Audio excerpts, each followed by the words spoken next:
Welcome to our, our new channel for people that want to understand their dreams. Everybody dreams. Everybody. 1/3 of your life is spent sleeping on average. We dream, and so the dream centers tell us that the first part of your sleep, the alpha, 2 hours, is the most deep and most restful, most important. Second, the B, which is the beta part of your sleeping, is not quite as deep, but the Charlie part is the last section where you dream. They tell us you dream by brain activity and testing they've done, an average of 8 dreams, a night. And they can vary from a few seconds to a few minutes, in which a whole storybook can play out. We have a gland apparently in the back of our head that secretes something to stop all the neuron impulses to our limbs. Otherwise, we'd act out our dreams, beat the person next to us who's sleeping, and ride a bike while we're in the bed, get up and walk and do things. And that's what happens is when those dreams become real. The ones you remember closest to your waking period are the one that stays with you. Now, throughout Genesis to Revelation, we find that people have been affected by their dreams. And there's some kings or pharaohs and people that were just not even godly or Christian in any way, were so bothered they knew they dreamt something important. They knew they dreamed something that was of great importance. And they were not settled. Like the Pharaoh, he had his own advisors that could tell him what dreams meant, or philosophers, but he wasn't at peace until Joseph actually interpreted his dream. The same with Daniel and Nebuchadnezzar. He was determined to get the right interpretation of the dream, what God is saying. So everybody deep in their heart knows that something happens in your time of dreaming. Now, today is our first part of this whole sequence of constant forums. We want you to join and become part. Tell your friends about it too. But today we're going to discuss identifying the pattern of my dreaming. We all dream in a certain pattern. For example, some people dream absolutely, exactly, literally what's going to happen. And the way you know that is when you dream, whatever you dreamt actually happened. And then most of us, though, we do dream symbolic or figurative. And if you understand that those dreams that are figurative or symbolic, this is how you know. If there's something, just one thing that's a little weird, like Revelation says, a 10-headed monster coming out of the ocean. Well, if you dream about all kinds of things, you dream about that one monster, you know it has to be symbolic or mean something. And if one part's symbolic, it's all symbolic. It can't be partly symbolic, it is all symbolic.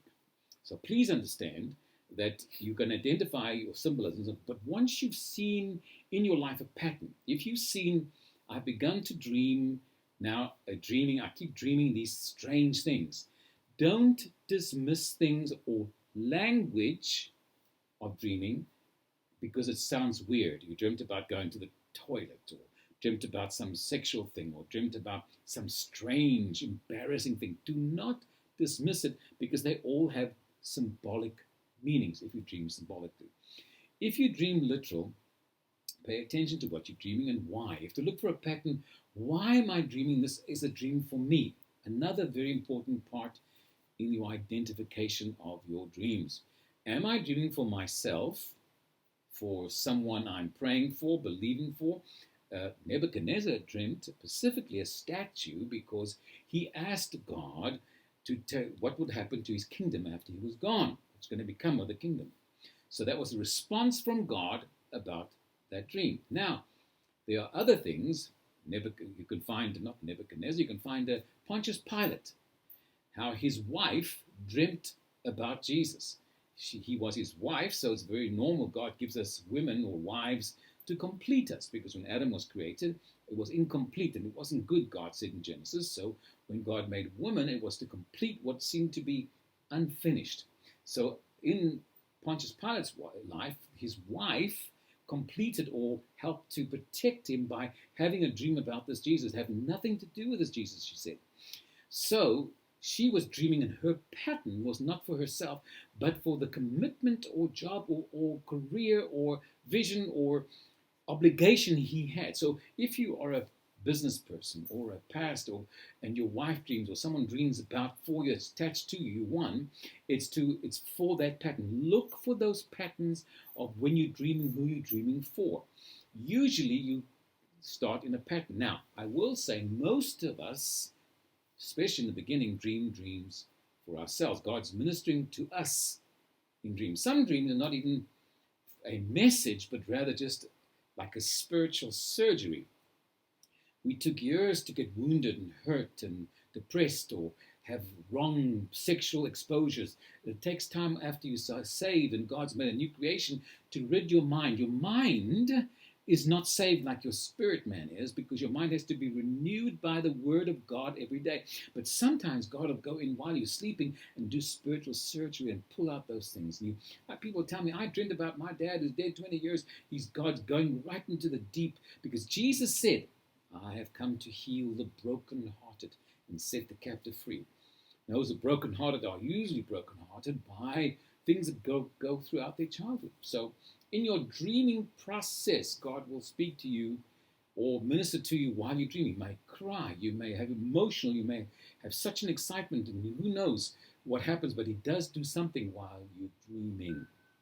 So now understand that you're looking for a pattern in your dreaming. So you wake up in the morning and you know something's happened in the dream, and the very first and wisest thing to do is to write the dream down or record it, maybe in your smartphone as fast as you can, because it's in your subconscious you're dreaming. You don't remember very much if you don't constantly recite it or re-imprint it in your conscious. And the way you do that, people often will think about it, or they'll talk to their spouse, or they will write it down, or you can even record it into your phone or some recording device that you might have. That way you can listen to it again and you can reenact or regurgitate, revise, bring it back again, and some of it will bring back from your memory while it's still fresh. If you're dreaming for other people and certain things, and for example, you may be in ministry that you ministered to someone the day before, and they were very impressed in your soul, and you were carrying this burden, you went into your sleep with that burden. Your faith will stir up things in your spirit man. Lamentation says that we dream often of an excess of concerns that we have. So a lot of what happens during the day may spill over, both negative and positive, into your dreaming time. And these are the patterns we must look for. Now, this is our first of our discussions or forums on interpreting dreams. And this is that we will talk again in our next discussion, and we'll continue on looking for the patterns, and I'll go to more specifics, and we're going to start writing those things down to find out the patterns. When you dream, write it down and look for those patterns, and you can write to us at any time and ask questions at propheticlife.com. Write us an email and ask us any questions. We'd be glad to answer in these forums on interpreting dreams. Please also know that on our website you can download all kinds of products, or have them shipped to you. We also are doing webinars and prophetic encounters. We want to help advance those in the prophetic. It's what we're here for. So please visit us on propheticlife.com. So glad you joined us today. Make sure that you are subscribed. Blessings.